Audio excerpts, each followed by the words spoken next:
এই বাড়ি খাবেন স্যার।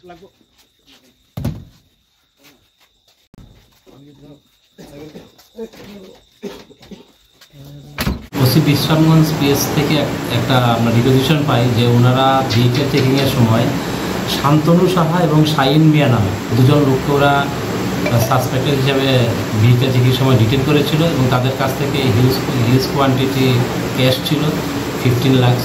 তো এই টাকাগুলোর উৎস কোথা থেকে সেই হিসাবে জিজ্ঞাসাবাদের পর তো জানা গেছে যে শাহিন মিয়া এবং তার বাড়ি চণ্ডীগড়, আমাদের মেলাঘর পিএসের আন্ডারে, তার বাড়িতে কিছু কন্ট্রাব্যান্ড আইটেম থাকতে পারে।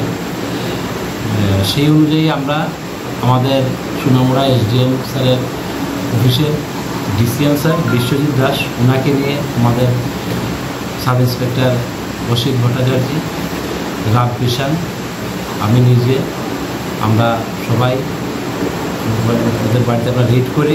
রেড করার পর ওদের বাড়িতে ঘরে থেকে পাওয়া না গেলেও তাদের বাড়ির মধ্যে একটা গাড়ি ছিল, ওই গাড়ির ভিতরে 4টা কার্টুন পেয়েছি আমরা, যেটাতে আমরা সার্চ করে দেখলাম ওখানে এসকপ, যে কফ সিরাপ সেটা রয়েছে লিখে।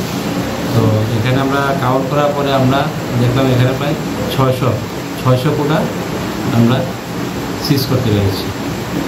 এবং এখানে তাদের বাড়ি থেকে তার বাড়ির ইলিয়াস মিয়া, তাকে আমরা অ্যারেস্ট করেছি। এটা কি স্যার শাহিনের ভাই? হ্যাঁ, শাহিনের ভাই, তাকে আমরা অ্যারেস্ট করেছি এবং এই বিষয়ে আমরা একটা মেলাঘর পিএসে স্পেসিফিক কেস রেজিস্টার করছি এখন।